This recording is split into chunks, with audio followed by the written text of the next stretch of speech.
Somewhere, in a time before time had learned to count itself, a god sat down and refused to get up. Not because he was ill, not because he had been defeated, not because the sky had fallen or the rivers had turned to dust. He sat down because he was tired, because his back ached and his hands were cracked and the work never ended, and no one had ever once asked him whether he wanted to do it in the first place. And the strangest part, the part that should make you pause lying there in the dark, is that this story is not a metaphor. It is not a parable about human suffering dressed in divine costume. It is older than that. It is the first story, and it begins not with creation, but with complaint. Close your eyes, or let them rest where they are. You do not need to see anything right now. You only need to listen. Picture a river. Not a river you have ever seen, not a river bounded by concrete banks or crossed by metal bridges. This is a river from before all of that, before the idea of a bridge had entered any mind at all. This is the Euphrates. On a night, somewhere between 4,000 and 5,000 years ago, in a place the people who lived there called the land between rivers, Mesopotamia, the cradle, the beginning. The river moves slowly tonight, the way all very old things move slowly. Its surface catches no moon. The moon is hidden behind a low shelf of cloud that sits above the plain like a hand pressed gently over a lantern. The light that remains is diffuse and thin, the kind of light that makes shapes uncertain, that turns the line between land and water into something you can feel rather than see. The air smells of wet clay and reeds, and something deeper beneath those things, a mineral sweetness, almost animal, that rises from the riverbed when the water runs low. On the bank, someone has built a fire, small, careful, contained, the kind of fire that is meant to last the night rather than to impress. Around it, in the orange radius of its warmth, a few people are settling themselves into sleep. They pull rough woven cloth over their shoulders. They shift their weight against the earth. One of them murmurs something, a word, a name, a question, and then goes quiet. The fire pops softly. A reed bends in a slow breath of wind and then straightens again, patient and unhurried. This is the world before written history, or rather, this is the world at the edge of written history, the moment just before human beings began pressing small wedge-shaped marks into wet clay tablets and calling it record keeping. The people here already know how to do that. Some of them do it for a living, crouching over clay in the lamplight, pressing out the sounds of grain tallies and temple inventories and lists of names. They are among the first bureaucrats in the history of the world. And in this way, without entirely meaning to, they have preserved something extraordinary. They have preserved the complaints of their gods. Sit with that for a moment. Lie where you are and consider what it means. These people, these careful clay-pressing, fire-tending people, looked up at the sky above the Euphrates plain and did not see perfection. They did not see serene and radiant beings of uncomplicated power. They saw something more familiar and in some ways more troubling.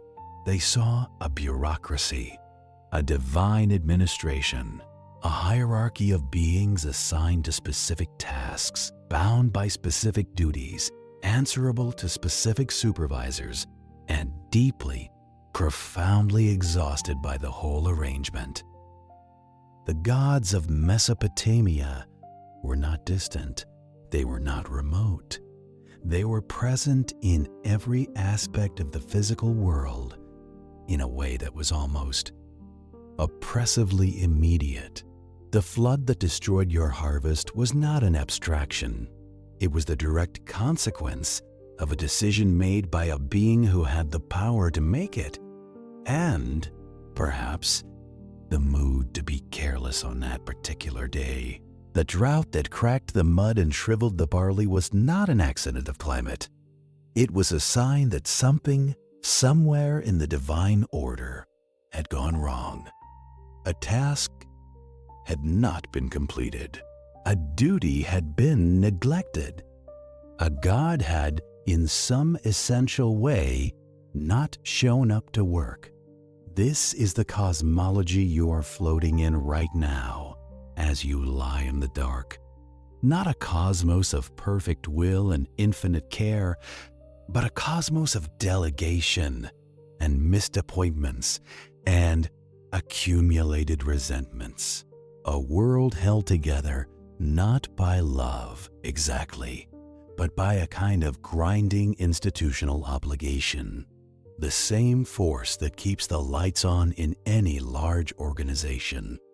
The same force that prevents total collapse even when everyone involved would secretly prefer to be somewhere else.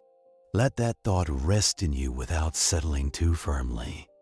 Let it drift the way the smell of the river drifts over the reeds. You are not required to decide how you feel about it. You're only required to follow the story.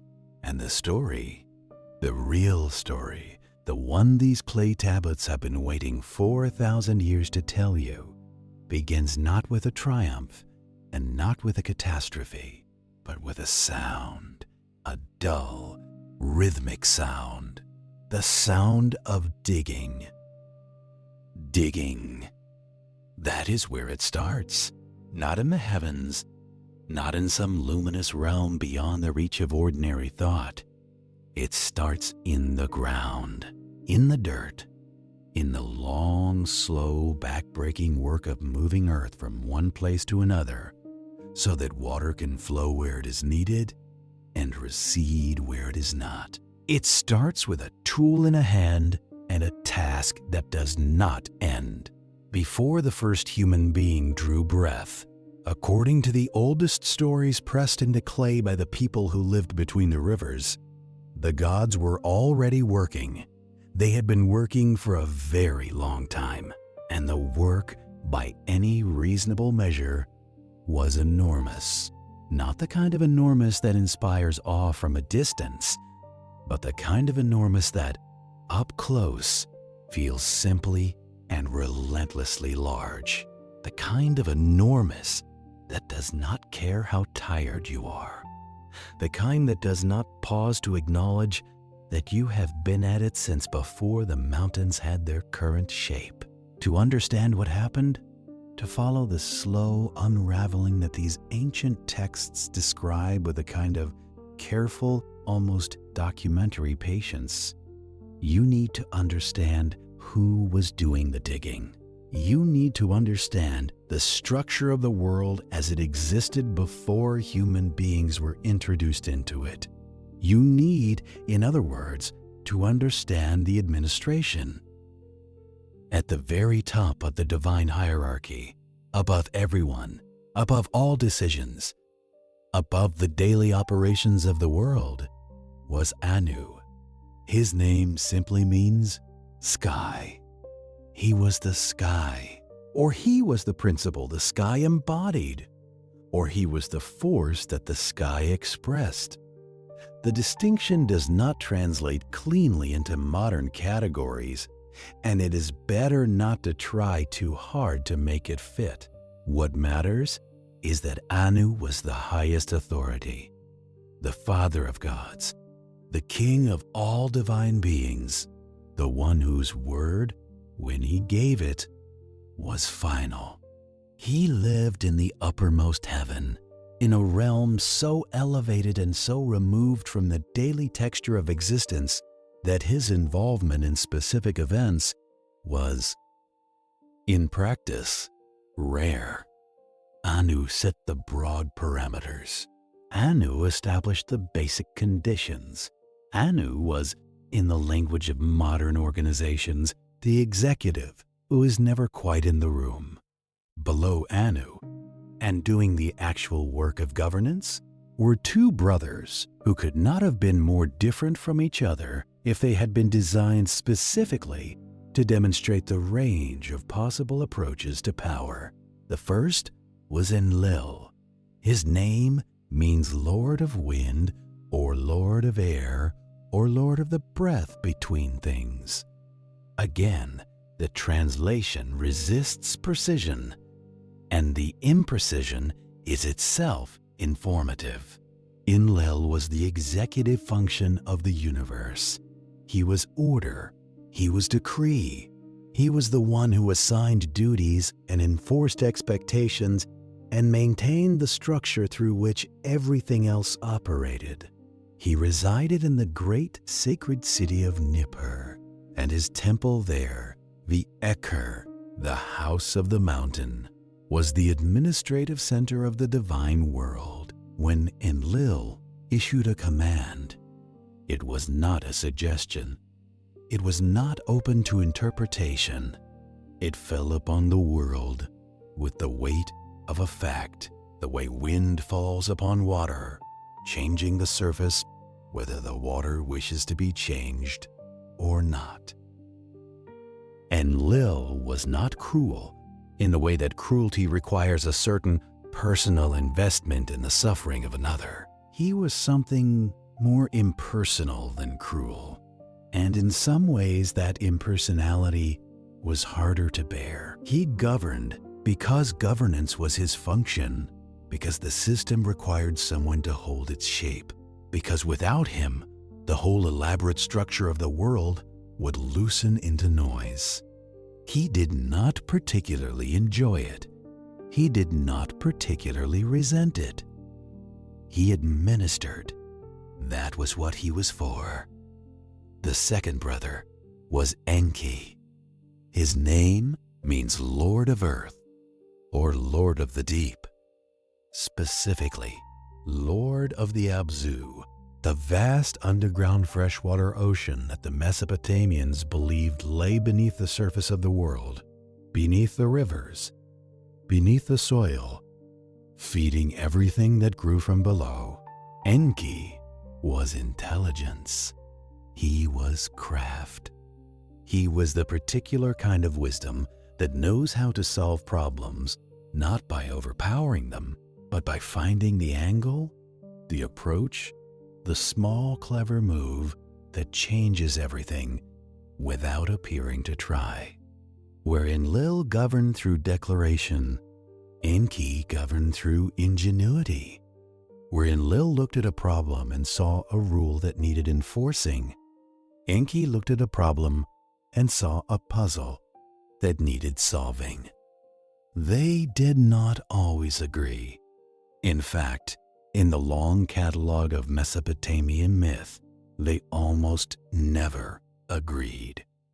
And this disagreement, this fundamental tension between the one who holds the form and the one who changes the shape, turns out to be one of the more important structural features of the world, as these ancient texts describe it. Not a flaw, not a bug, almost, you might say, a feature.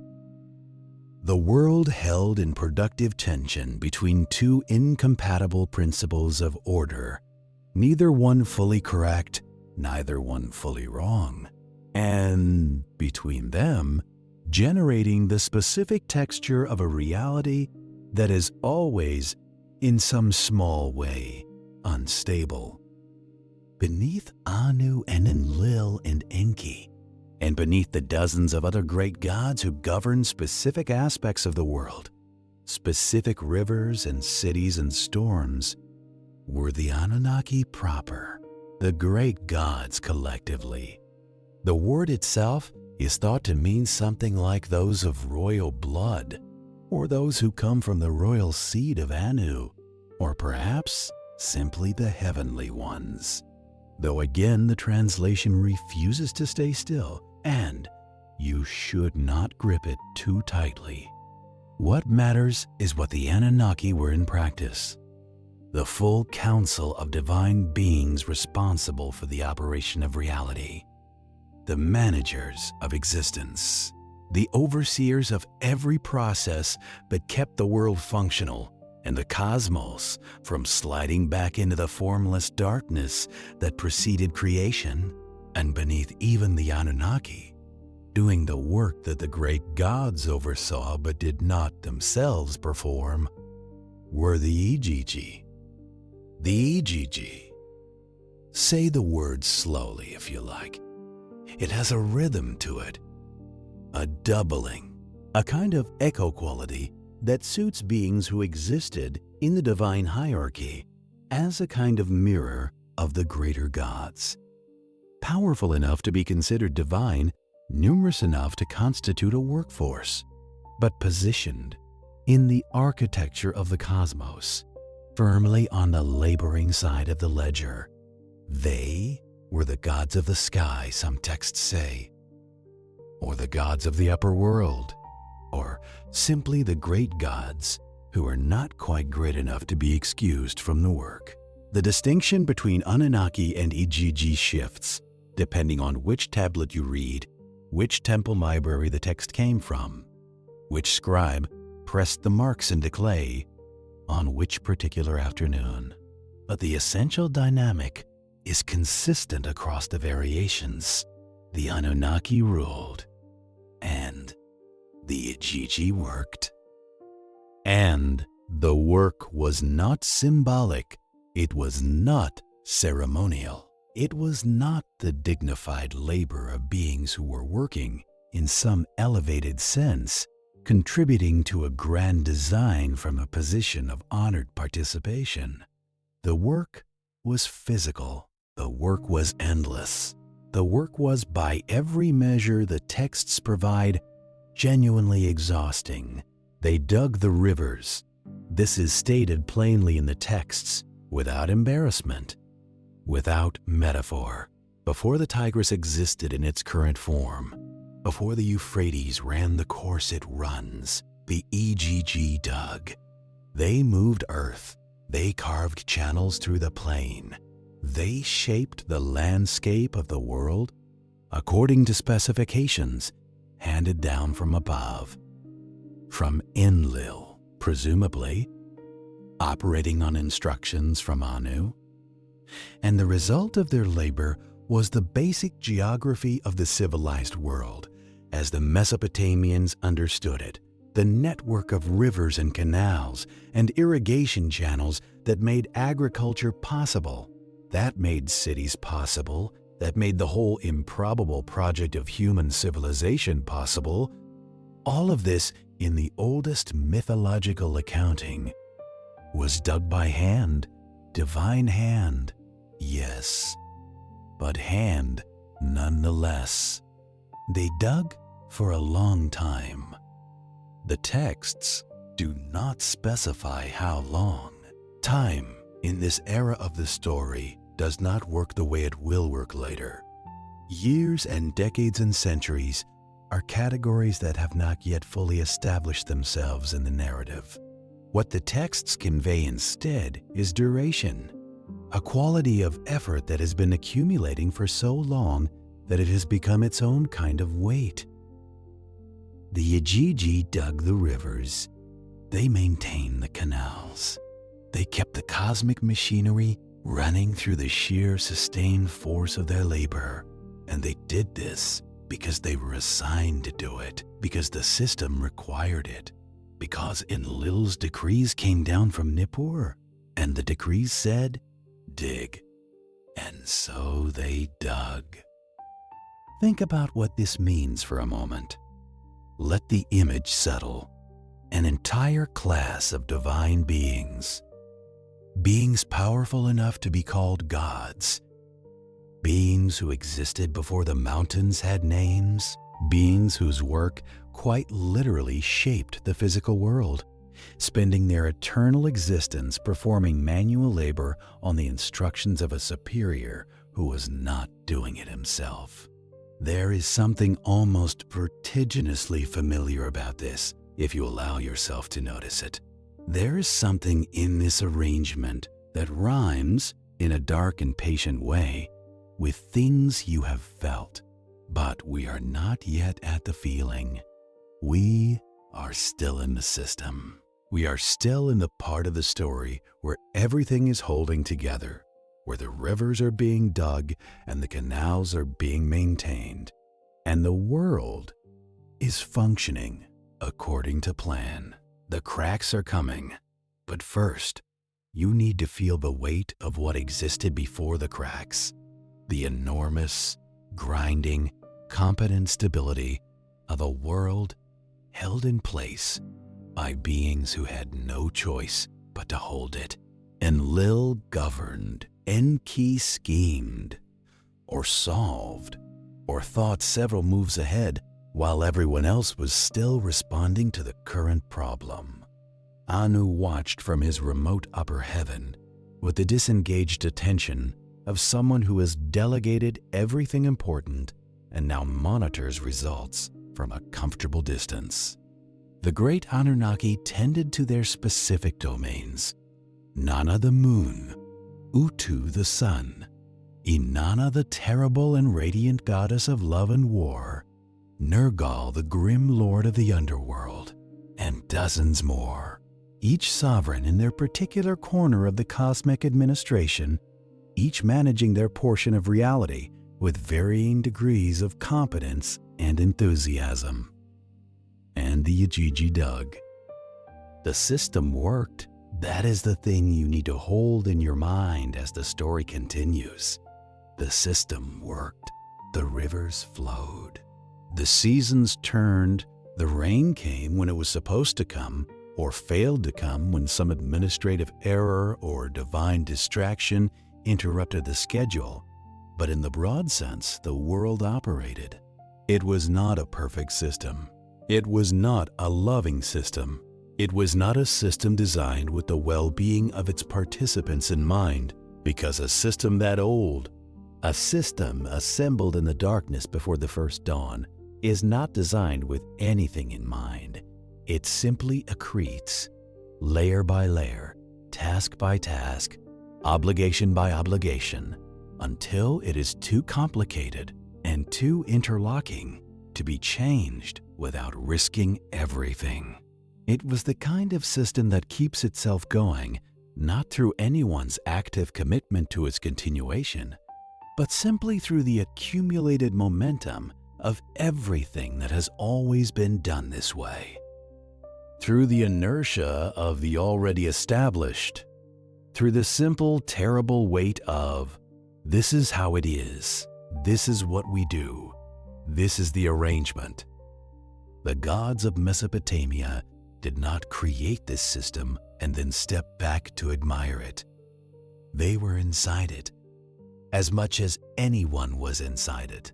Enlil could issue decrees, but the decrees had to be consistent with the larger structure of reality, which was not itself under his control. Enki could solve problems, but the problems kept arriving, because a world of that complexity generates its own problems continuously, faster than any single divine intelligence can resolve them. Even Anu, at the top of the hierarchy, in his remote upper heaven, even Anu was, in some sense, a prisoner of the position he occupied. He could not simply decide that the rivers no longer needed digging. He could not dissolve the arrangement. The world required what the world required, and the gods were, in this sense, servants of the world as much as they were its rulers. There is something to sit with there, in the quiet of wherever you are. The rulers who are also servants. The powerful who are also bound. The beings at the top of every hierarchy who are, in their own way, as trapped by the structure as the beings at the bottom. But the Igigi were at the bottom, and they were the ones with the shovels, and they had been digging for a very, very long time. It started quietly, the way most irreversible things start, not with a declaration, not with a confrontation in the Great Hall of Nippur, not with raised voices echoing through the sacred precincts of Enlil's temple. It started the way exhaustion always starts, from the inside, invisible, accumulating in the spaces between one task and the next, in the brief pauses between one order and the following order, in the small private moments when a being who has been working since before the mountains had names sets down his tool and looks at his hands and thinks something he has not quite allowed himself to think. Before, the Igigi had been digging for 40 periods. The texts say this specifically, 40 periods, which may mean 40 years, or 40 great cycles, or 40 units of divine time that have no clean translation into the human calendar. The number itself is less important than what it represents. It represents a quantity of labor that has finally exceeded the capacity of the laborer to continue absorbing it without response. It represents the moment when the weight of accumulated work tips over some invisible threshold and becomes something else. Not just tiredness, but a kind of refusal. Not planned, not political, simply the body's or the God's or the system's own limit, asserting itself at last. They had been digging the rivers of Enlil. That is how the texts frame it. Not the rivers of the world, not the rivers that belonged to everyone, but the rivers of Enlil, the possessive matters. It is not incidental. The Igigi had been performing labor for a specific master, and the master had not been performing it alongside them, and the master had not been performing equivalent labor of his own.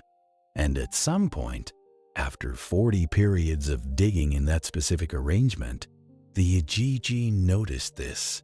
Or perhaps they had always noticed it.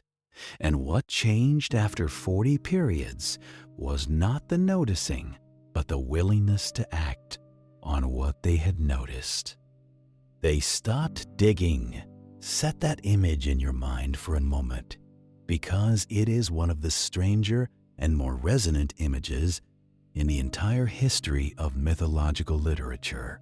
A workforce of divine beings, beings who had helped carve the physical landscape of the world, beings who had been laboring since before the concept of rest existed, simply putting down their tools, not fleeing, not attacking, not issuing ultimatums or presenting a list of demands, just stopping, the tools going still. The rhythmic sound of digging that had been the background noise of the cosmos for 40 periods simply ceasing, the way a sound you have stopped noticing makes itself known again only when it disappears. The silence that followed must have been remarkable, and into that silence, the Igigi did something that the clay tablets record with a matter-of-fact precision. That is itself a kind of poetry. They set fire to their tools, their spades and their baskets and the instruments of their labor. They burned them.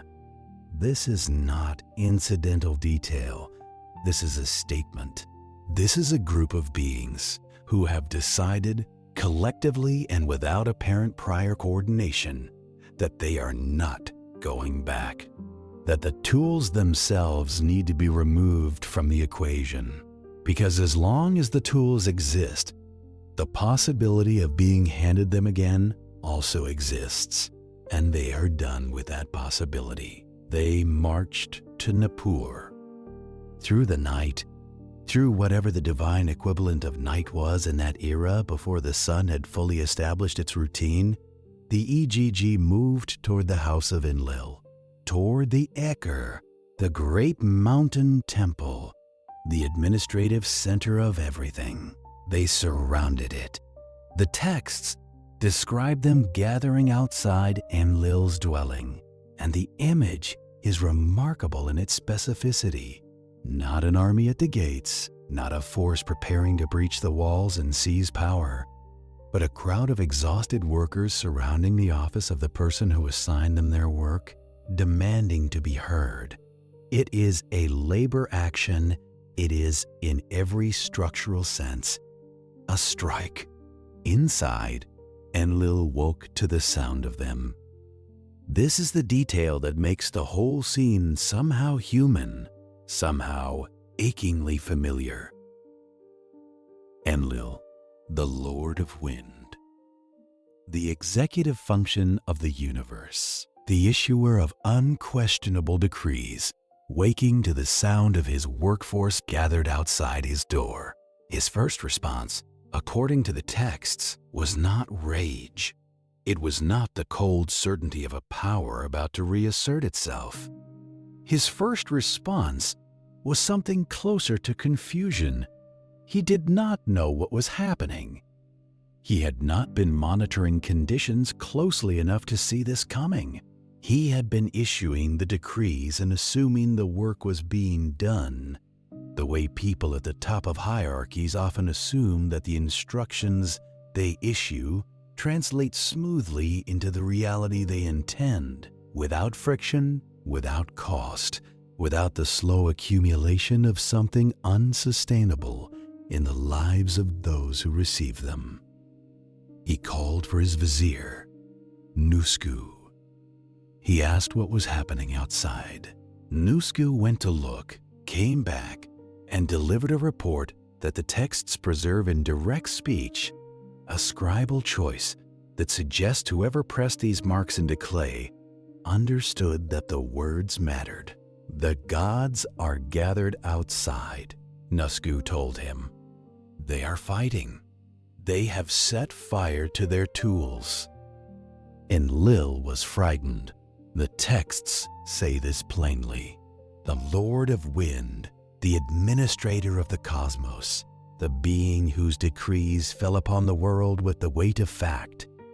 He was frightened, not of violence perhaps, or not primarily of violence, perhaps frightened of something more vertiginous than that, the recognition that the system he administered was not as stable as he had believed, that the beings who made it run had reaches a limit that he had not accounted for, had not even known to account for, because the limit was in them, and he had never been required to look closely at what was in them.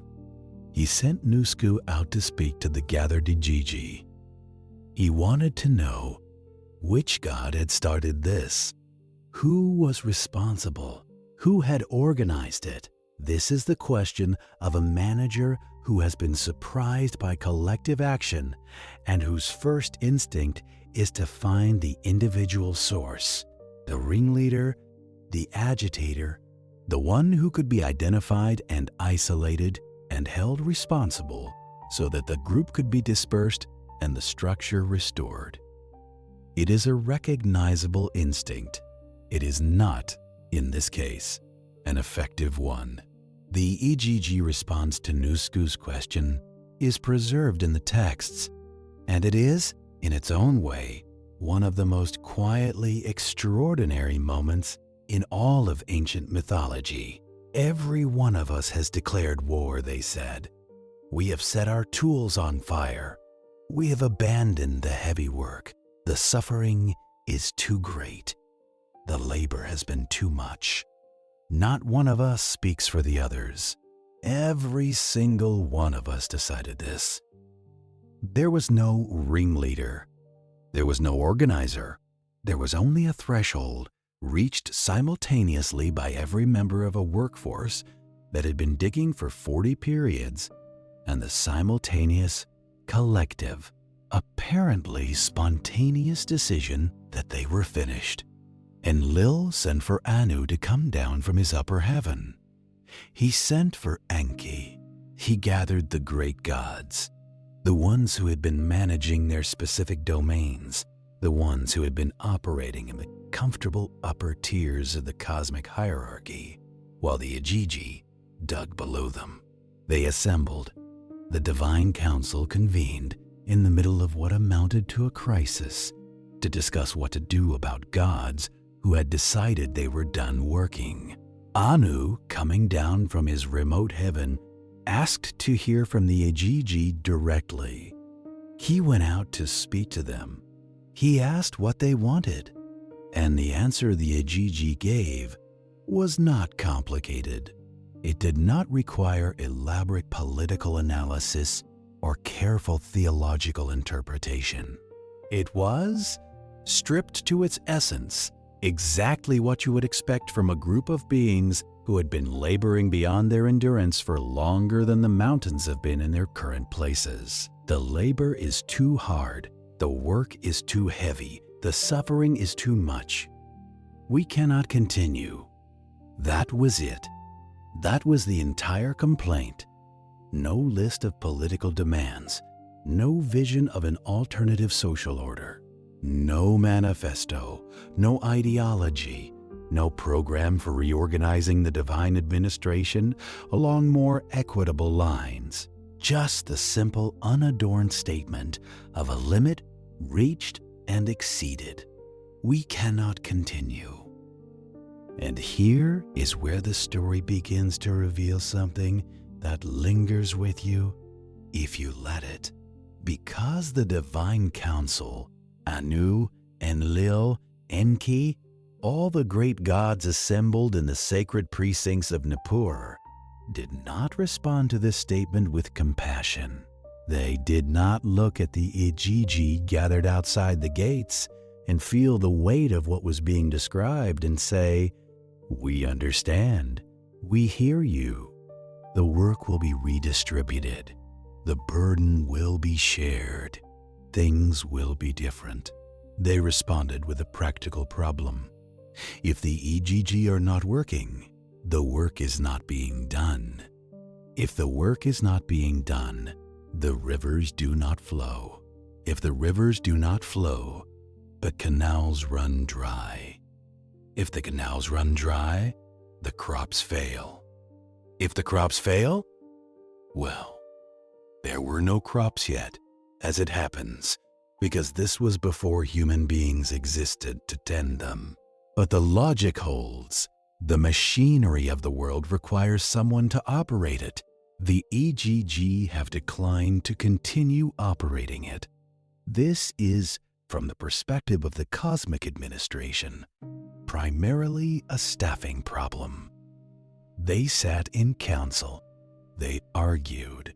The texts record disagreements between Anu and Enlil, record Enki's habitual tendency to listen to everything and say less than he knows, record the kind of deliberation that is not really about the question of whether the Igigi's complaint is legitimate.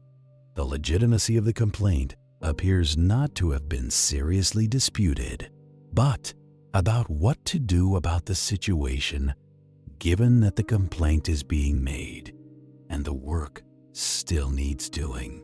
Anu was somewhat sympathetic to the Igigi, according to some readings of the texts. He acknowledged that their labor had been heavy. He seems to have been reluctant to simply decree a return to the previous arrangement. But sympathy in a divine council convened to solve a management crisis has limited practical weight when it is not accompanied by a concrete proposal. Enlil was less sympathetic and more panicked.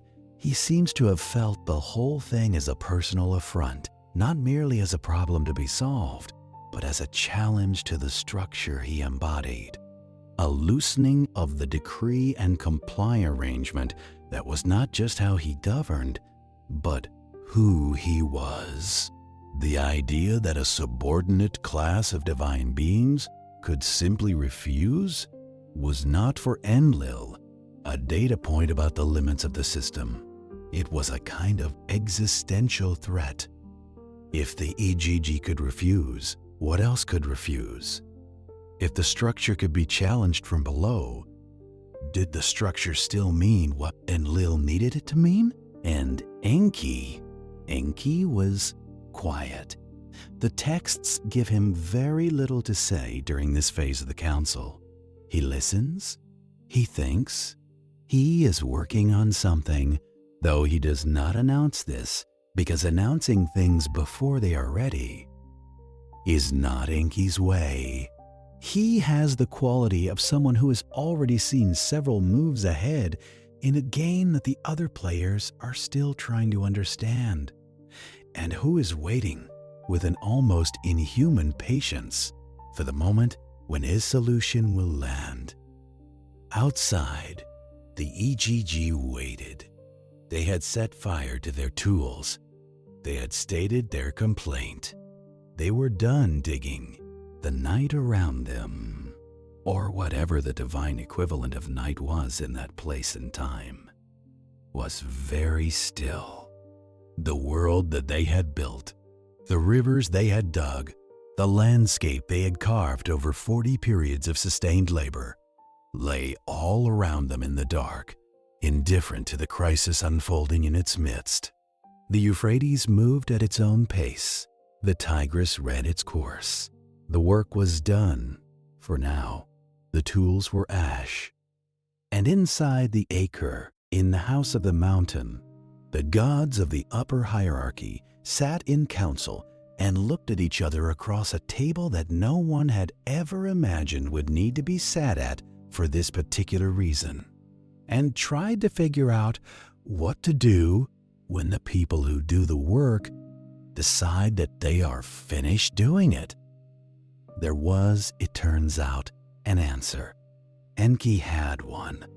There was, in the logic of the divine administration, a solution that was elegant in its own way, efficient in the particular, cold manner of solutions that solved the structural problem without addressing the deeper one.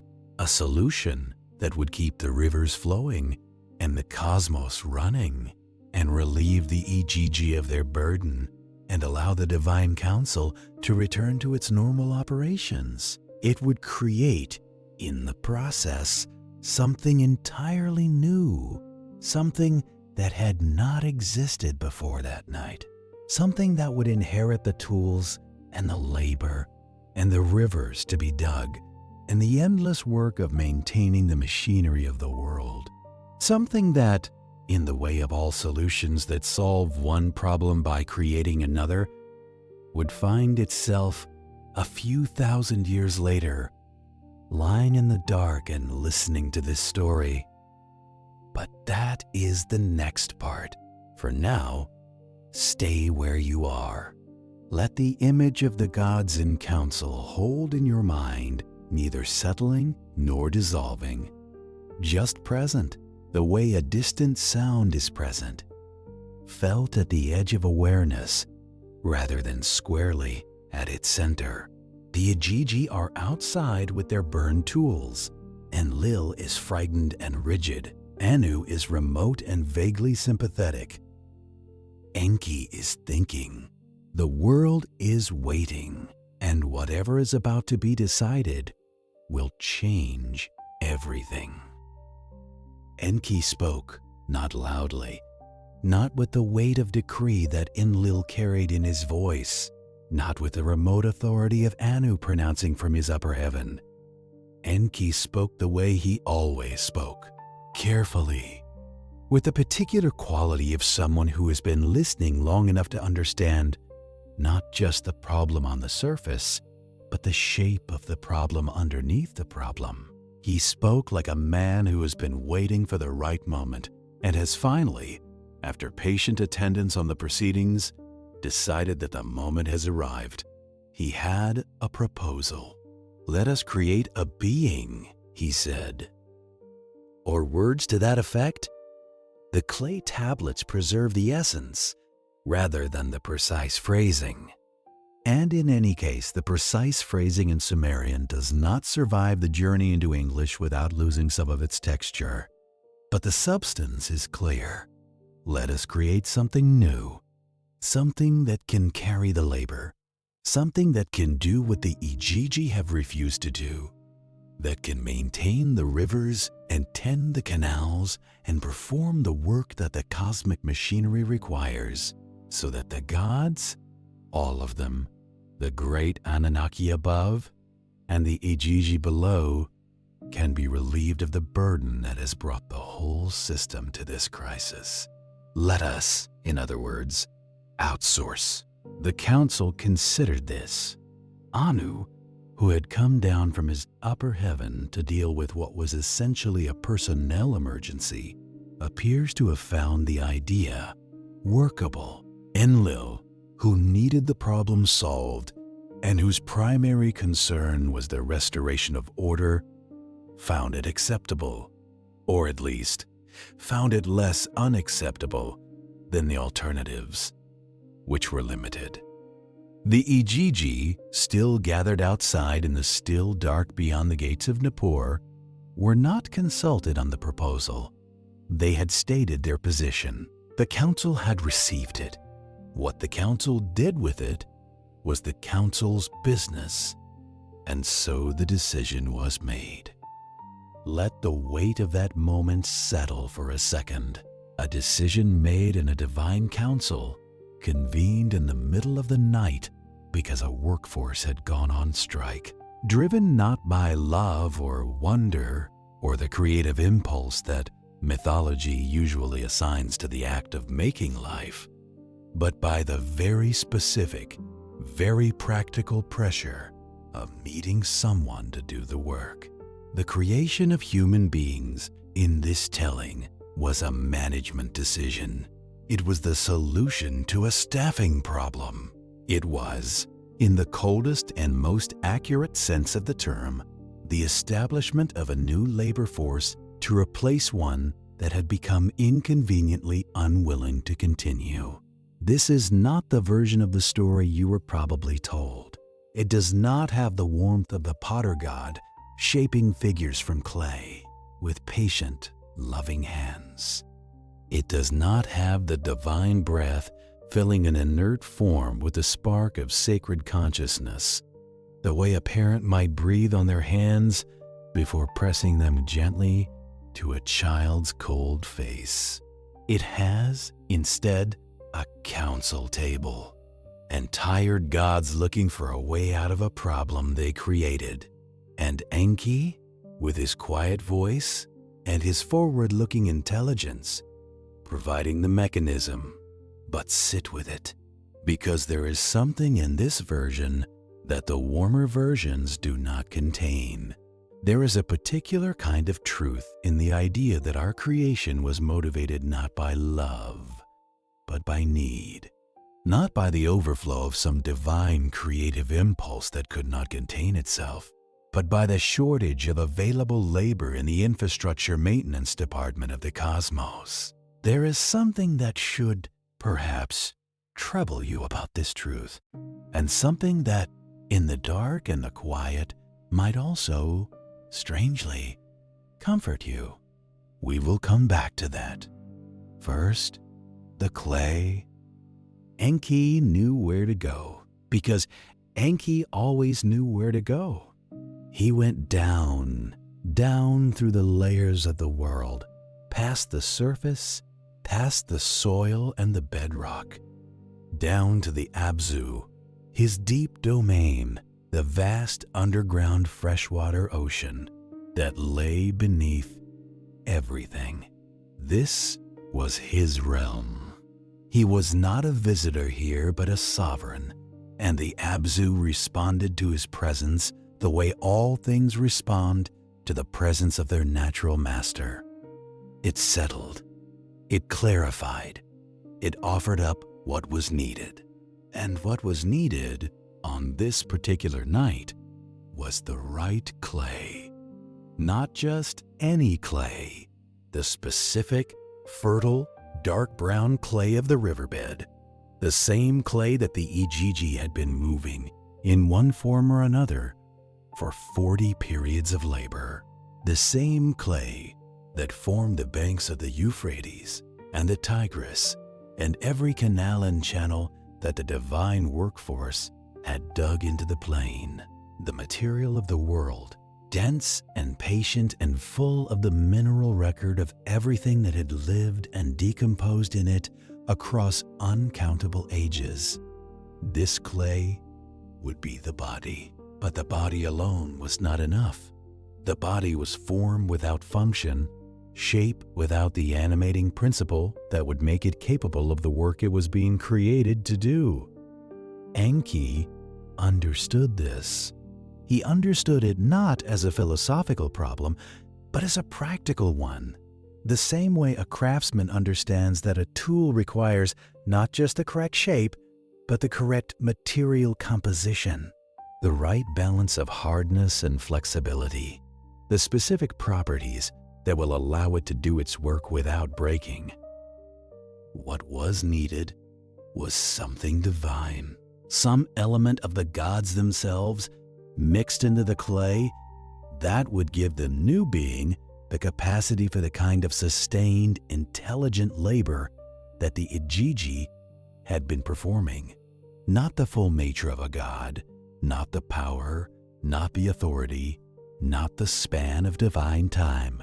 Just enough, just the working part, just the thing in a god that allows a god to dig a river and keep digging it even when tired, to maintain the canal and return to it the next day, and the day after that, to perform the same labor in the same landscape for 40 periods without ceasing. The solution that the texts describe is one that I want you to consider carefully, because it is stranger and more resonant than it first appears. A god was brought forward. The texts name him Wela, or sometimes Geshtu-A, a god of intelligence, a minor divine being of no great power or station, one of the innumerable figures of the lower divine ranks whose individual names and roles are mostly lost to history. He was, in the divine administration, expendable. He was not one of the great Anunnaki who govern the cosmic departments. He was not one of the Ijiji who had gone on strike and earned, through their refusal, at least the recognition of their own intolerable position. He was simply a god who could be used for this purpose. He was sacrificed, his blood was taken, and mixed with the clay. This is the act at the center of the creation, not the shaping of the form. That came after, and it came with care, with Enki and the mother goddess Ninmah working together to shape the clay into human figures, pressing and smoothing and forming with the concentrated attention of craftspeople engaged in work that requires precision. The shaping was deliberate and skilled, and in the way of all skilled work, carried something like dignity in the doing of it. But before the shaping, there was the sacrifice. Before the clay was given form, the blood was added. The divine was pressed into the material, the immortal mixed into the mortal. The god dissolved into what would become the human being. Think about what this means, not symbolically, or not only symbolically. In the literal logic of the myth, every human being carries within them something of the divine, not as a gift, not as a blessing conferred in love, as a practical necessity, the thing that makes us capable of the work we were made to do. The divine element in us is the working part, the part that can sustain effort over time, the part that can follow instructions and maintain systems and dig canals and keep the rivers flowing. The part, in other words, that the Ijiji had and used for 40 periods and then finally refused to use any longer. We are made of their exhaustion. That is one way to read it. We are the solution to the problem their exhaustion created. Ninmah shaped the figures with her hands. The mother goddess, whose domain was birth and bodily existence, whose understanding of the physical form was intimate and exact. She worked alongside Enki, and together they made what the council had requested. Not one human being, but many, because a single worker would not have been sufficient. And the problem being solved was one of scale. They made a workforce. They made a people. They made, from clay and divine blood and the careful attention of two gods working in the deep knowledge of what they were doing, the thing that would inherit the labor. The Atrahasis epic, one of the great Mesopotamian texts that preserves this story in its most complete form, describes what happened next with a kind of domestic specificity that is quietly overwhelming if you let it land. The mother goddess cried out in triumph when the work was done. There is something in this detail that resists easy interpretation. Was it triumph over a task well executed? Was it the particular emotion of someone who has just made something living, something that breathes and moves and has behind its eyes a dim echo of the divine intelligence that was pressed into the clay? Was it something more complicated, some mixture of pride and grief, and the specific quality of feeling that attends the creation of something that will suffer? The texts do not explain the cry. They record it and move on. The newly made humans were brought to the great gods. They were presented not as beings with their own claims or their own stories, but as a solution delivered to the council. Here is what you needed. Here is the thing that will do the work. The Igigi, gathered outside the gates of Nippur, were told that their labor was over. The rivers would be tended by others now. The canals would be maintained by the new beings. The heavy work had been delegated. The Igigi rejoiced. The texts preserve this too. Their relief, their gratitude, the particular quality of joy that belongs to beings who have been carrying a weight for 40 periods and have just been told they can set it down. They kissed Enki's feet, some versions say. They wept. They gathered around the newly made humans and looked at them and felt, perhaps, the complicated emotion of recognizing something of yourself in someone else's suffering. The slight guilt of the person who has just been relieved of a burden they are watching, transferred to shoulders that did not ask for it. Or perhaps not. Perhaps they simply felt relief, clean and uncomplicated, without looking too closely at the nature of the solution. Perhaps they were too tired to look closely. The humans were assigned their tasks. The texts are specific about this in the way that administrative documents are specific. Not narrative, not atmospheric, but functional. The humans will dig the canals. The humans will maintain the irrigation. The humans will serve the temples and provide the offerings. The humans will do the work. And in exchange, the texts are less specific about this. The exchange is implied rather than stated, in the way that exchanges are implied rather than stated, in arrangements where one party is in no position to negotiate. The humans would live. They would be permitted to exist.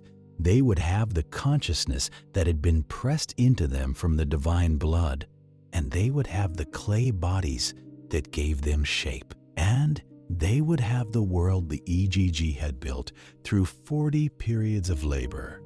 the rivers and canals and plains that waited for them as both inheritance and assignment. It was, from the perspective of the divine administration, an elegant solution, a clean resolution to the crisis. The EGG had refused. The work still needed doing. A new class of workers had been created and assigned to do it. The system could resume. The cosmic machinery could continue its operations. The council could dissolve, and the gods could return to their respective domains, and Enlil could issue his decrees with the reasonable expectation that they would be carried out, because there were now beings in the world whose entire reason for existence was to carry them out. The system had saved itself. It had done what all systems do when confronted with the refusal of those who labor within them. It had found new labor. It had not addressed the conditions that made the labor intolerable. It had not restructured the hierarchy or redistributed the burden or examined the fundamental arrangement that had produced, after 40 periods, a divine workforce gathered outside the gates of Nippur with their tools on fire. It had simply replaced the workers. It had, with considerable ingenuity and no small amount of practical skill, created a new bottom tier. And the humans, who had not existed before that night, who had not been present at the council, who had not set fire to their tools or marched to Nippur or stated their position, who had not, in fact, had any position to state because they had not yet existed, the humans woke into a world that had already decided what they were for. They woke into the clay of the riverbed, the smell of the Euphrates at night, the sound of water moving at its own pace over soil that other hands had shaped. They woke into a world of canals that needed maintaining, and temples that needed tending, and crops that needed harvesting, and the long, rhythmic, necessary work of keeping the landscape functional. They woke, in other words, into the EGG's abandoned job description. They picked up the tools, not because they chose to, not because the work called to something in them that needed answering, but because the work was there, and they were there, and the divine blood mixed into their clay made them capable of it, and the world around them had no place for a human being who was not doing it. They dug, and somewhere above them, in the upper heaven, in the Ekurat Nippur, in the deep freshwater realm of the Abzu, in each god's specific domain with its specific responsibilities, the divine administration continued its operations. The Anunnaki governed, Enki thought, Enlil decreed. The Igigi, relieved of their burden, occupied whatever the divine equivalent of rest looks like when it arrives after 40 periods of labor. Anu watched from his remote altitude with the same disengaged attention he had always maintained. The humans dug the rivers flowed, the system worked from a sufficient distance, and the gods, most of them, maintained a sufficient distance. Everything was fine. From the distance of the riverbank, in the dark, with clay on your hands and the smell of the Euphrates in the air, and the knowledge that tomorrow would require the same work as today and the day before, things may have looked somewhat different, but the beings who could have known how things looked from the riverbank were no longer required to stand there, and the beings who were now required to stand there had not been made with the full apparatus of divine perspective. They had been made with enough intelligence to do the work and enough consciousness to understand that they were doing it. Whether that was enough to ask why was a question the creation had not particularly concerned itself with answering. The council had solved the problem it had. It had not considered whether the solution would, in time, generate problems of its own. That is not a criticism. Exactly. It is simply the nature of solutions that address the immediate pressure without examining the deeper structure. It is the nature of all management decisions made under conditions of crisis, when the room is full of tired gods and the EGG are outside with burned tools, and the rivers need digging, and someone needs to just resolve this so that everyone can go back to their various domains and resume whatever they were doing before the whole thing became a crisis. It is, in its way, a very old story. And the humans at the bottom of it, who had never been consulted, who had been created precisely so that they would not need to be consulted, the humans got up the next morning and they dug. The water moved, the clay gave way, the canals extended their patient network across the plain, carrying the river to the fields, and the fields to the city, and the city to the temple, and the temple to the offerings that the gods received and barely noticed, because the offerings were expected. Because the whole point of the arrangement was that the offerings would be expected and delivered, and the gods would be maintained, and the system would continue. The work was done by the right hands now, hands made of clay and divine blood, hands that could sustain the labor, hands that had not existed before that council meeting in Nippur, on the night the EGG set fire to their tools, hands that would continue the work long after the gods who decided to create them had mostly stopped paying close attention. Long, patient, human hands in the Mesopotamian dark, digging. There is a question that lives underneath this story, not inside it, exactly, not in the clay tablets or the divine council or the burned tools or the careful hands of Enki and Ninmah shaping figures in the deep place below the world. The question lives underneath all of that, in the stratum of thought that you reach only when the narrative is settled and the images have quieted and you are left alone with what the story has deposited in you. The question is this: what does it mean to be made for something you did not choose? Lie with that for a moment. You do not need to answer it. You are not required to resolve it before you sleep. The question is not an assignment. It is more like a companion, the kind that walks beside you without speaking, whose presence you feel most clearly in the moments between one thing and the next, in the pause between waking and sleeping, in the quiet that opens up when the day's insistence finally releases its grip. The EGG dug for 40 periods and then refused. This is, in the logic of the myth, an act of profound consequence. The act that changed the nature of the world, that precipitated the creation of the only beings who would ever ask questions like the one sitting with you now. But before it was consequential, before it changed anything, it was simply the recognition of a limit. The moment when a being that had been absorbing the weight of its situation finally noticed that it had been absorbing the weight of its situation, that the work had been accumulating inside it in ways it had not been tracking, that somewhere between the first day of digging and the last day of digging, something in it had been quietly, continuously, imperceptibly used up.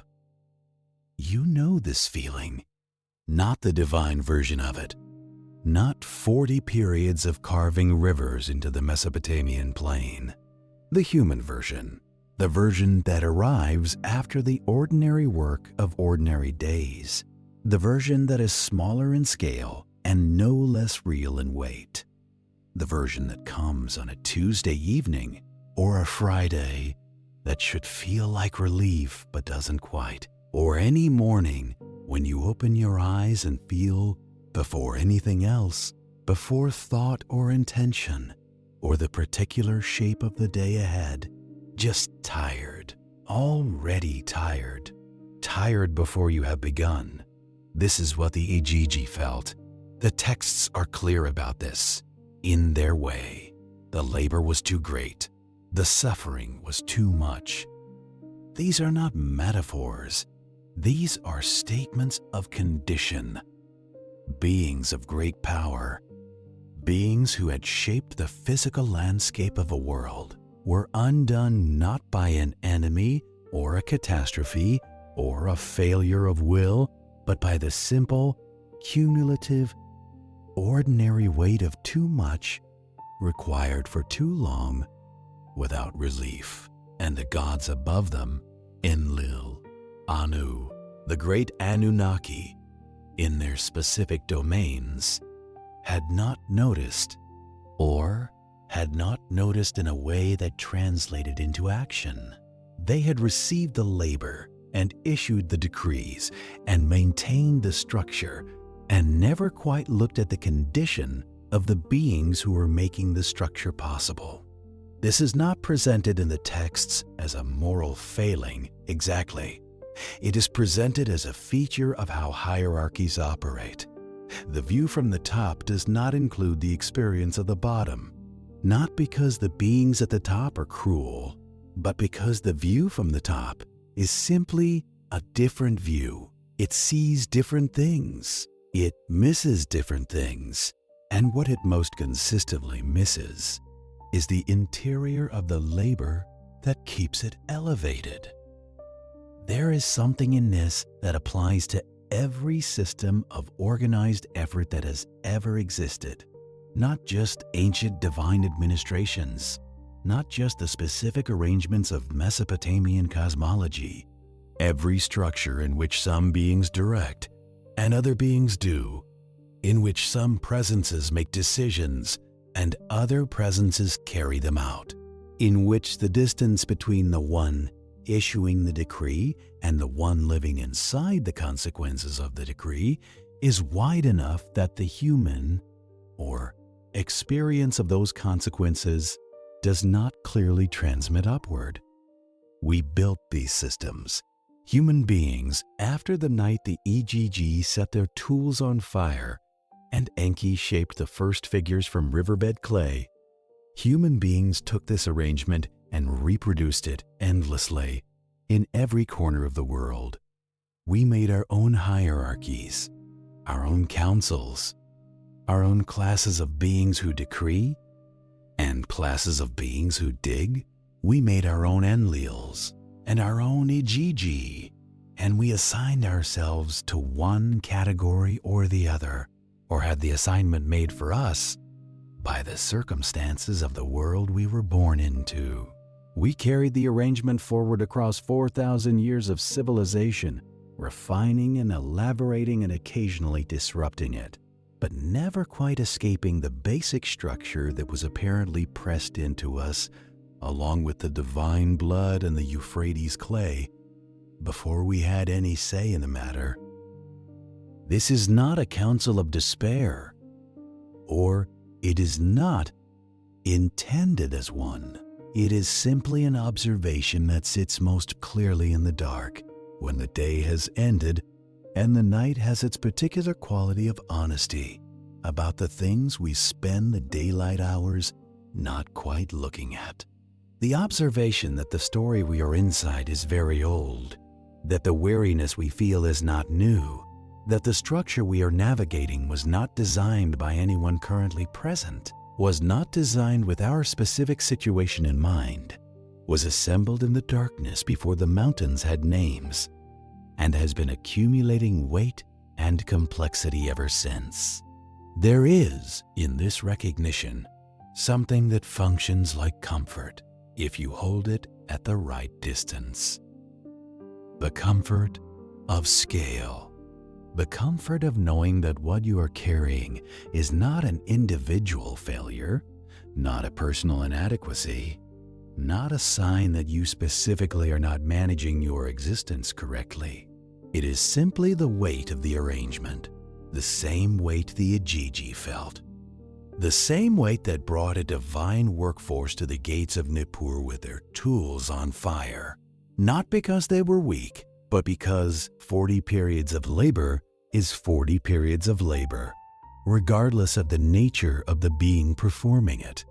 And then there is the other part, the part that does not comfort. The humans were not made for themselves. This is the thing that the story, told honestly, cannot avoid. They were made for the system. They were made because the system required them. The consciousness that was given to them, the divine intelligence pressed into the clay, was given not as a gift of awareness for its own sake, but as the specific functional capacity required to perform the work, the ability to understand instructions, the ability to maintain effort over time, the ability to navigate the physical world with enough cognitive complexity to tend canals and manage harvests and keep the cosmic machinery running. And within that cognitive complexity, as a kind of unintended byproduct perhaps, of including enough of the divine to make it functional, something else arrived. The capacity to ask why. The capacity to notice the work and wonder about the work and feel the weight of the work and ask whether the work is what existence is actually for. The capacity that is operating right now, in the dark where you are, making you the kind of being who lies awake and listens to a story about tired gods and thinks, I know what this is. I know what this feels like. The gods did not account for this capacity.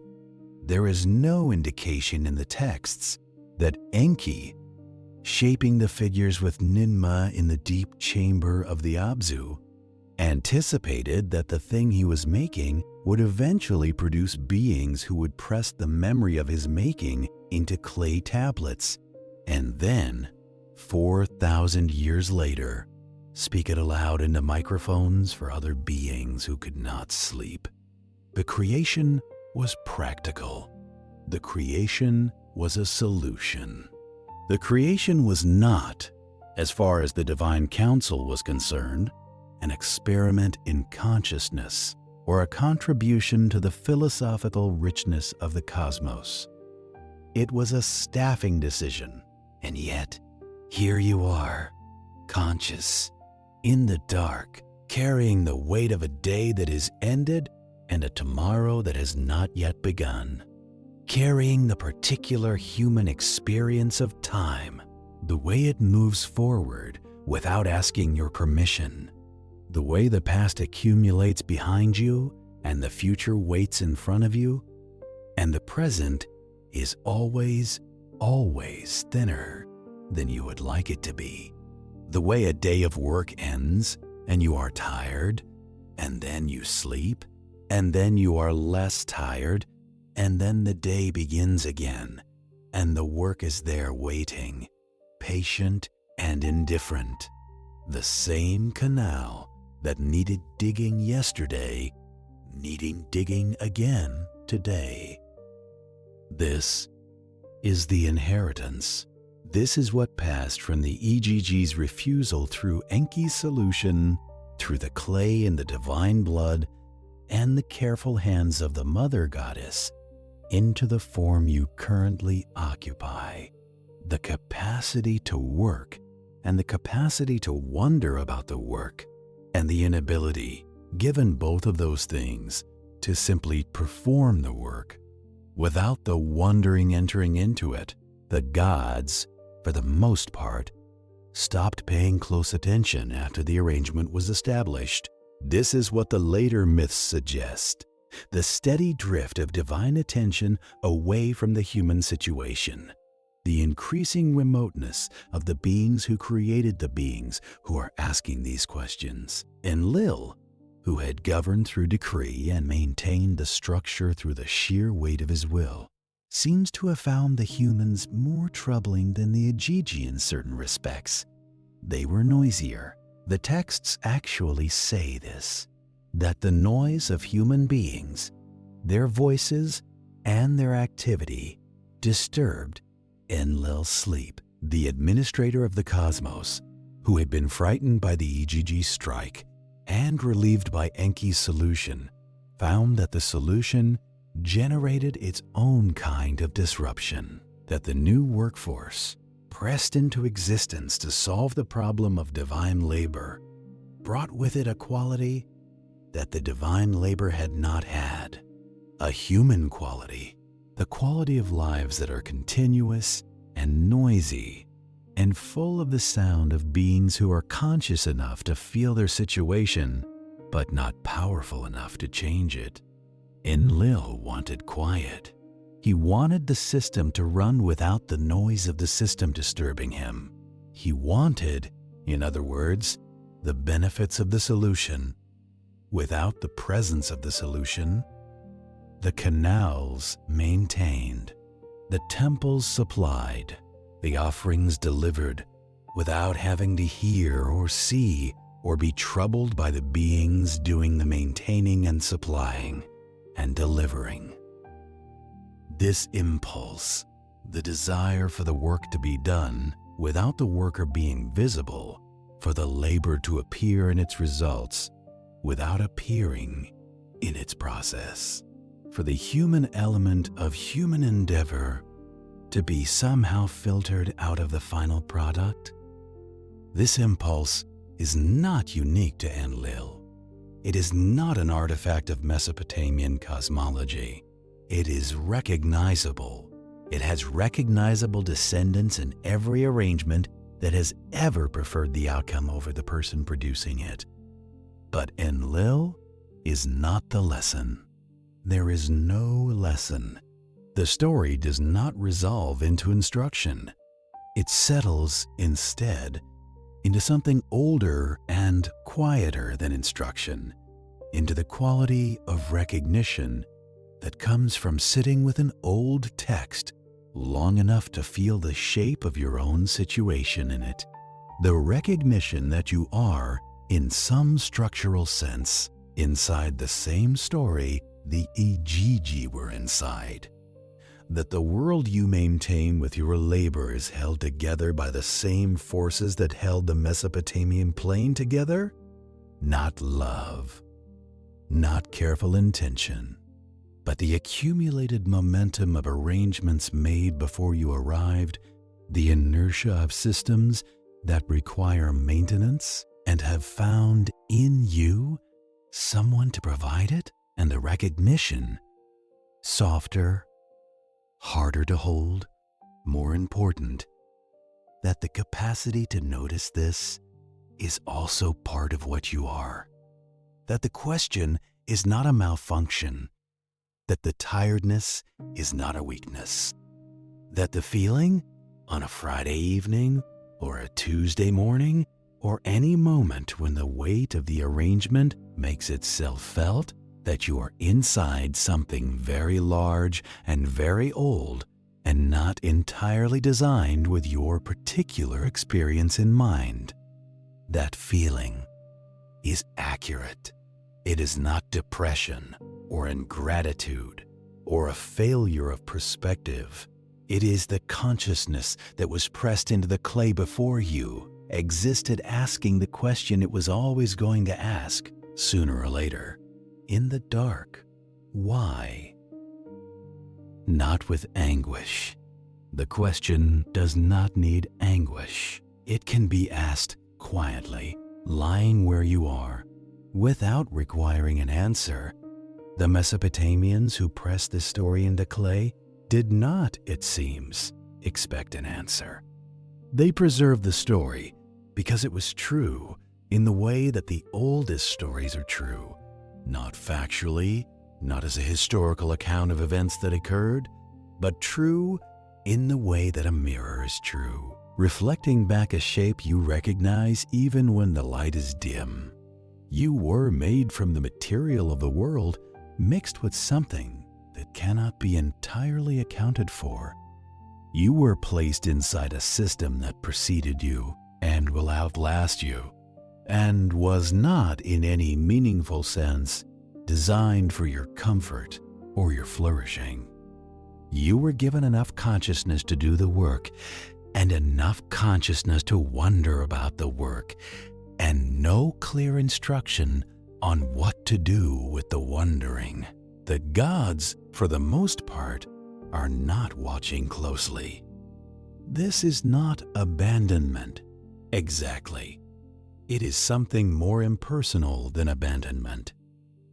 The simple drift of attention toward other concerns. The way all attention drifts when the immediate crisis has been resolved and the machinery is running and there is no obvious reason to keep checking. The Ajiji went home. The council dispersed. The divine administration returned to its regular operations. And the humans, at the bottom of the arrangement, got on with the work. They got on with it now. You get on with it now, today, yesterday, tomorrow, in the long accumulation of days. That is a human life. And sometimes, in the part of the night that belongs to the questions that don't have answers, you feel the weight of that. The simple, real, unadorned weight of existing inside an arrangement this large and this old and this indifferent to the specific texture of your interior experience. And then you sleep, because the body requires it, because 40 periods of digging, or 40 years of human effort, or simply one more ordinary day of being a conscious being in a world that requires maintenance. All of it eventually accumulates into the same absolute need for rest. The need that the Ajiji felt, the need that brought them to the gates of Nippur, the need that changed the world. You do not need to bring down a cosmic administration to meet yours. You only need to close your eyes. The question can stay. It will be here in the morning, patient and unhurried, the way the Euphrates is patient and unhurried. You do not need to resolve it tonight. You do not need to resolve it ever, perhaps. Some questions are not invitations to answers, but simply the mind's way of acknowledging the full size of the thing it finds itself inside. It is very large, the thing you are inside. It has been large since before the mountains had names. It will be large after all the names are forgotten. You are allowed to rest inside it. The night over Mesopotamia is very old. It has been night here before, many times, uncountable times. The dark settling over the plain with the particular patience of something that has no reason to hurry, because it knows it will return. The Euphrates does not notice the night.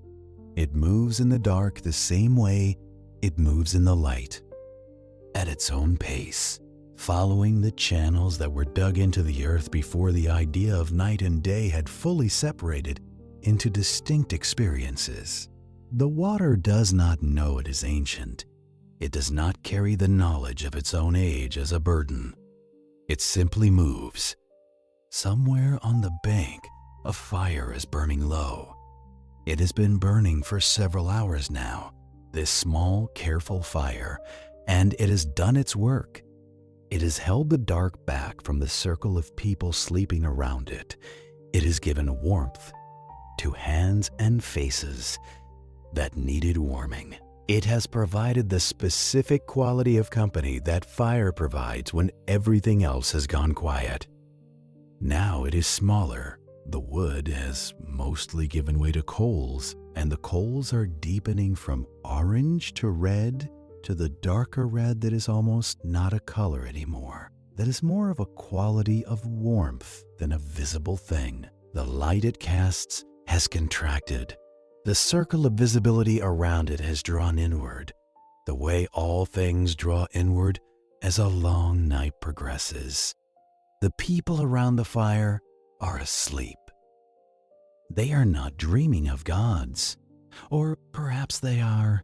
Perhaps in the particular texture of sleep that comes after physical labor, in the dense and heavy rest of bodies that have spent their day in motion, the gods appear in forms that feel less like theology and more like sensation. The smell of the river, the sound of water moving over clay, the feeling of a tool in the hand, familiar and weighty, the specific pressure of a handle worn smooth by repeated use.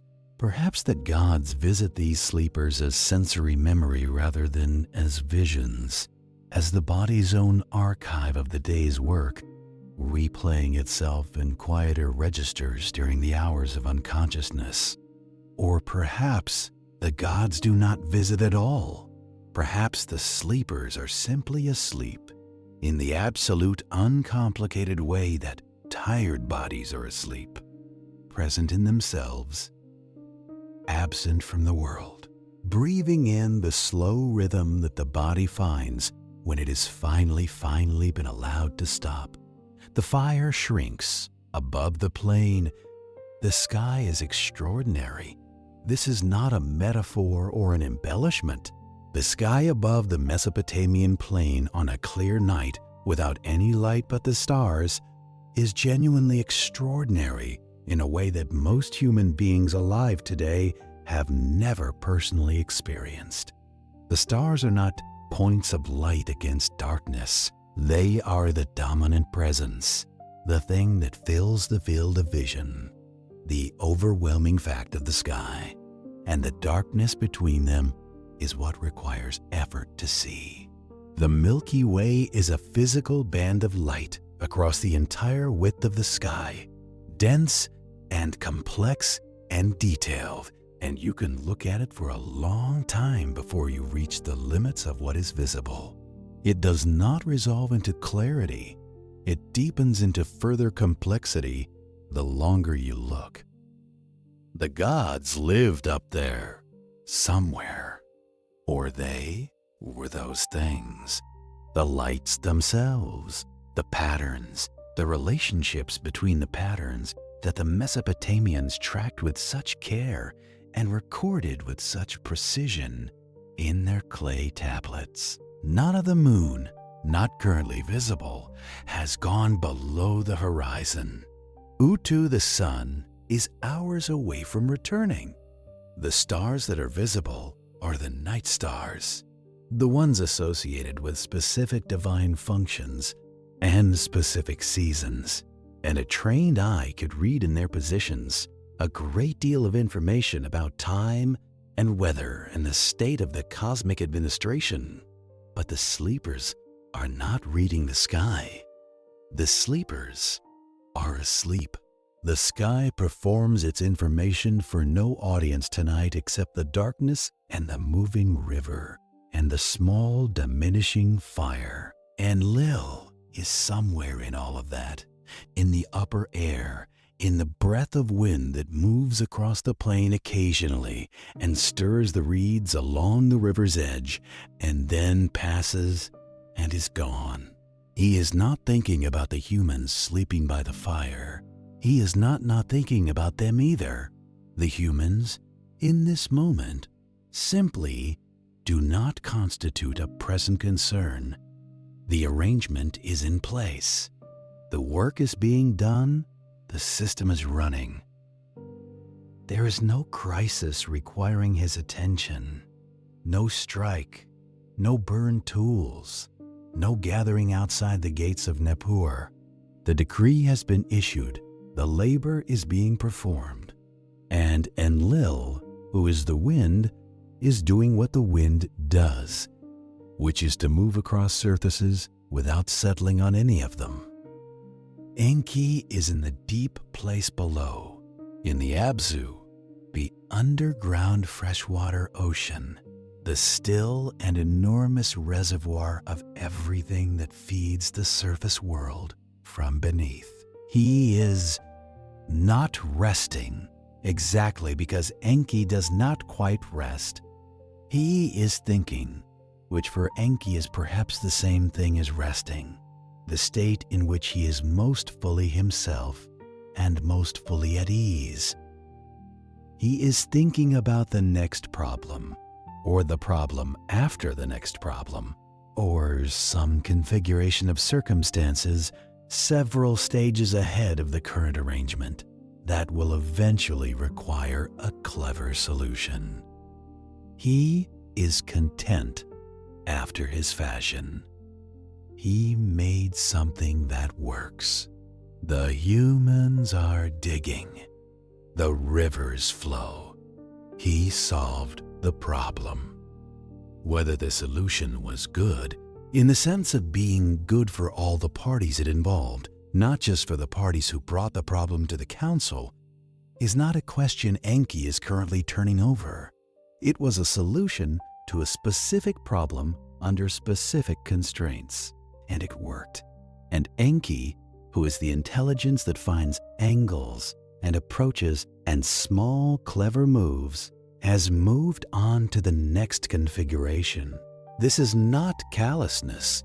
It is simply the nature of a mind that operates several stages ahead of the current situation. The current situation is resolved.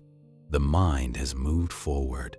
Anu is in his upper heaven, the most remote of places, the highest of the high. The position so elevated that the affairs of the surface world arrive at it already abstracted, already converted from the specific texture of lived experience into the broad strokes of administrative summary. From up there, everything's fine. The rivers flow, the canals hold their shape, the temples receive their offerings. The humans are performing the function they were created to perform. The EGG have been relieved of their burden. The council has not needed to reconvene. The system is working. From up there, everything has always been fine, or fine enough, or fine in the sense that the alternative, the formless darkness before creation, the void before the rivers were dug, and the plain was shaped, and the first careful fire was lit against the night. The alternative is clearly worse. What exists now is imperfect. What existed before was nothing. The preference for imperfect existence over non-existence is not a complicated calculation from the altitude of Anu's heaven. The stars turn slowly. They have been turning since before the EGG began digging, since before the great gods established their domains, since before the divine administration assembled itself into the elaborate hierarchy that would eventually require a labor crisis and a council meeting and the invention of human beings to sustain it. The stars were turning in the darkness before all of that. They will be turning after the last clay tablet has crumbled, after the last version of this story has been told, after the last person who knows the names of Enki and Enlil and Ninmah has closed their eyes for the final time, and the names themselves have gone back into the silence from which language draws everything it uses and to which it eventually returns everything it borrows. The fire is very small now. One of the sleepers shifts, pulls the rough cloth more closely around their shoulders. Their face, for a moment, in the faint remaining light, has the particular quality of sleeping faces, the specific vulnerability of a conscious being in the hours when consciousness has temporarily withdrawn. leaving the body present and the self absent, the form visible, but the person elsewhere. There is something tender about sleeping faces, something that the waking hours with their necessary armor of expression and intention do not allow. This face is completely unguarded. It is simply there, in the dark, on the bank of the Euphrates, breathing. This person will wake in a few hours. The light will come first, not dramatically, not as a sudden revelation, but as the slow graying of the eastern sky that precedes the sun by enough time that you might think, watching it, that the sun is only one possibility among several, that the day might not quite arrive, that the sky might stay in this intermediate state of not quite dark and not quite light for longer than expected. It never does. The sun arrives. It always arrives. But for a moment, in the gray before it, there is a quality of openness that belongs to neither the night nor the day, a threshold quality, a pause in the turning of the world that feels different from all the other pauses, and then the light, and then the warmth, and then the sound of the river, audible again after the night in which it was felt rather than heard. And then the work. The canal needs digging. The water needs directing. The soil is where it always is, patient and dark and full of everything that has ever lived in it. The tools are where they were left the night before, set down carefully, not burned, because this generation has not yet reached the threshold that the Igigi reached. Or perhaps because the threshold looks different from this position. Or perhaps simply because it is morning, and the body that has slept is not the same body that fell asleep, and the new morning body picks up the tool without the night's questions in it, the questions having retreated to wherever they retreat to when the work begins.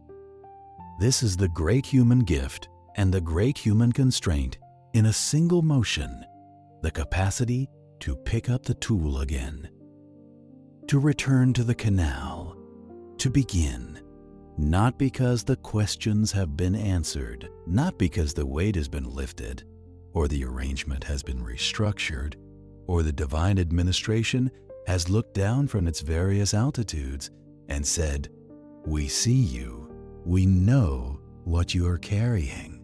The conditions will now be different, simply because the morning came and the body rested, and the tool is there, and the work is there, and there is, in the beginning of a new day, something that the night's questions do not have. The possibility of the day itself. The EGG set their tools on fire. 40 periods of labor, and they set their tools on fire. And they marched to Nippur, and they said, "We cannot continue." And they were right. And their refusal changed the world. And the world that their refusal made, the world with humans in it, with these conscious, questioning, sleeping, waking, canal-digging human beings in it, is not the world the divine administration intended. It is stranger than that. It is richer than that.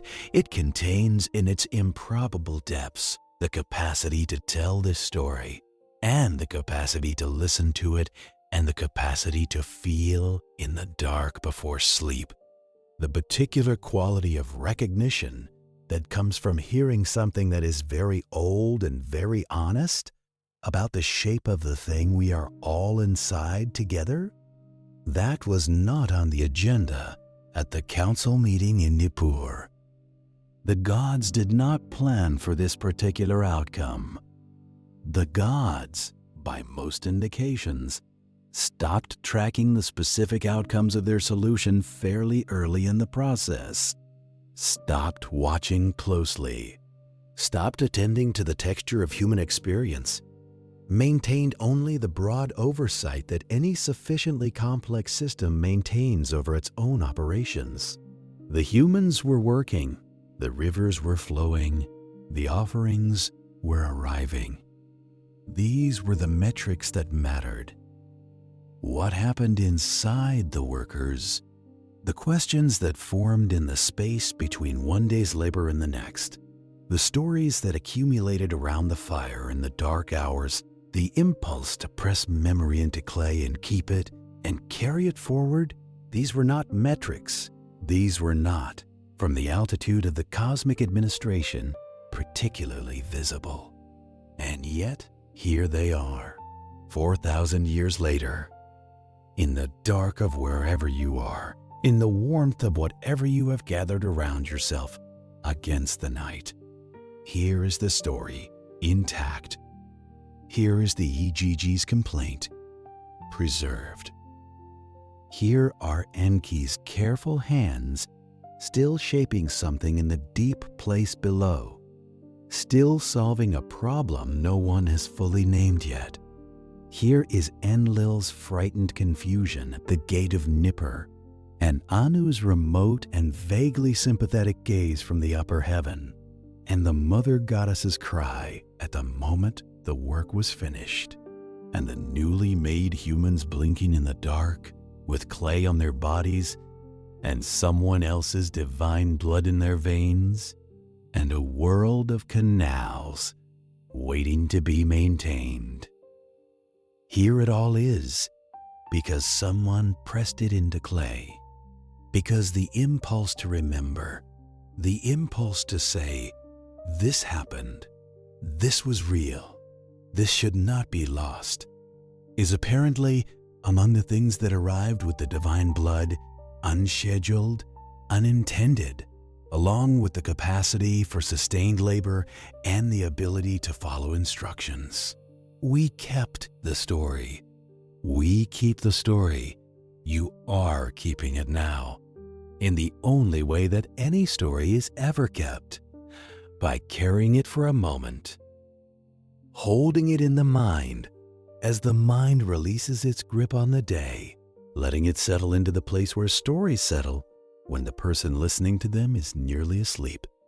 Not memorizing it, not analyzing it, just letting it be present for a while, the way an old house holds the warmth of a fire even after the fire has gone out, residual and quiet and not requiring acknowledgement to be real.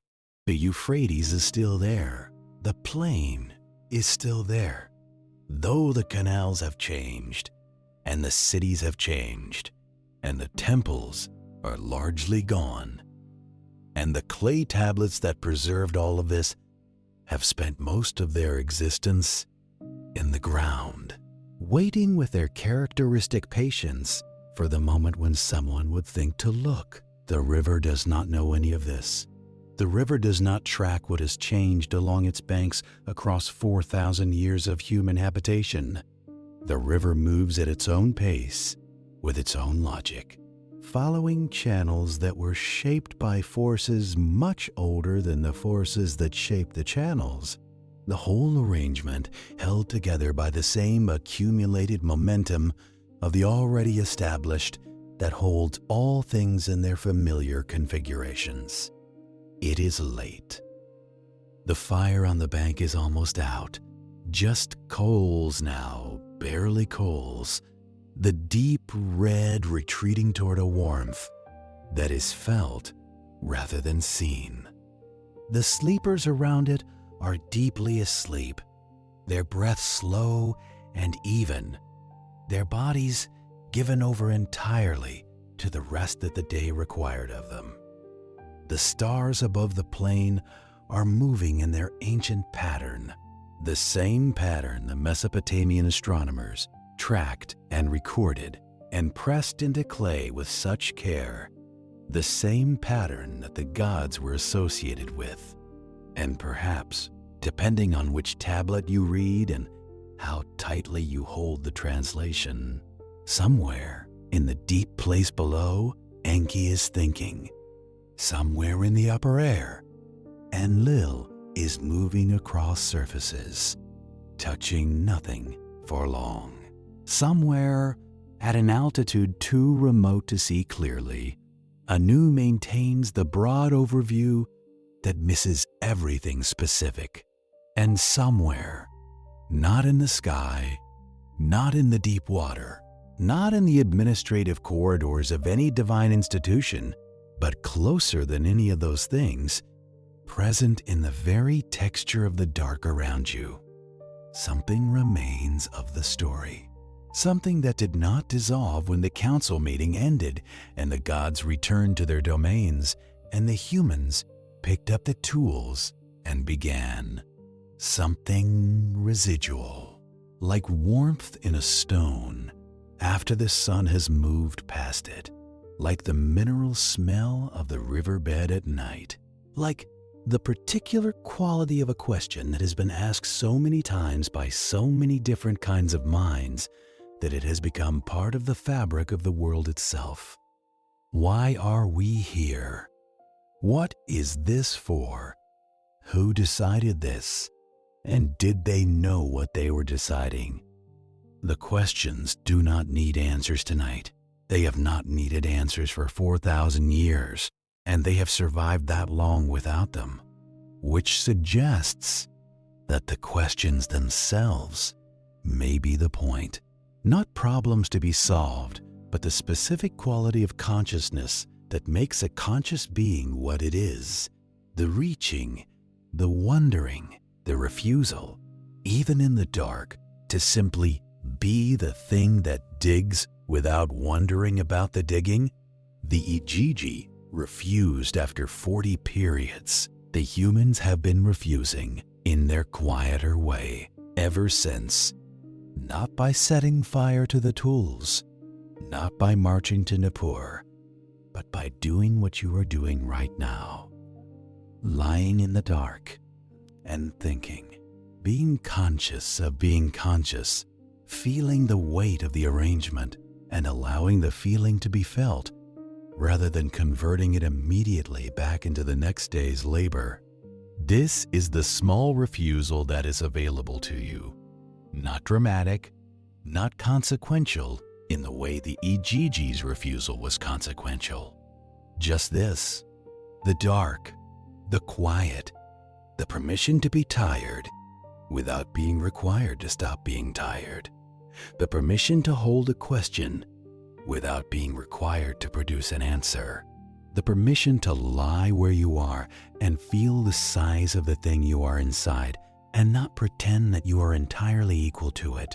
Not tonight, not in these particular hours that belong to rest rather than to effort.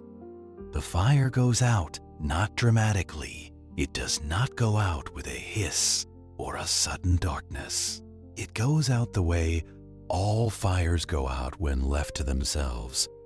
Gradually, by degrees, the last of the warmth releasing itself into the surrounding air in increments too small to track, the coals cooling from deep red to the gray of ash, the light contracting and contracting until there is no light, only the warmth, and then only the memory of warmth, and then only the ash that held the warmth, and the night that held the ash. The sleepers are still. The river moves. The stars continue their slow, ancient rotation. The plane receives the dark with the patience of something that has received many darks and found each of them temporary, and each of them, in its own way, necessary. There is nothing left to do tonight. The canals will be there in the morning. The work will be there. The questions will be there. Even the gods will be there, in whatever form they are there, in the wind, in the water, in the deep hidden processes that keep the surface world in motion, in the arrangement that precedes and surrounds and will outlast every individual instance of consciousness that finds itself, for a brief, improbable moment, awake inside it. But right now, There is nothing required of you. Right now, there is only this: the dark and the quiet and the slow breath of the plane. And somewhere far below the surface of everything, Enki still thinking, still working on the problem after the next problem, still moving with patient intelligence through the deep water of the Abzu. And you, here, nearly asleep, the clay cool beneath you, the stars above, the river, always, the river, moving in the dark the way it has always moved, the way it will keep moving, steady and unhurried and indifferent, and also, somehow, in the way of all very old and very persistent things, deeply, quietly, incontrovertibly there. Let the story go now. It has already been pressed into whatever it needed to be pressed into. It has already been kept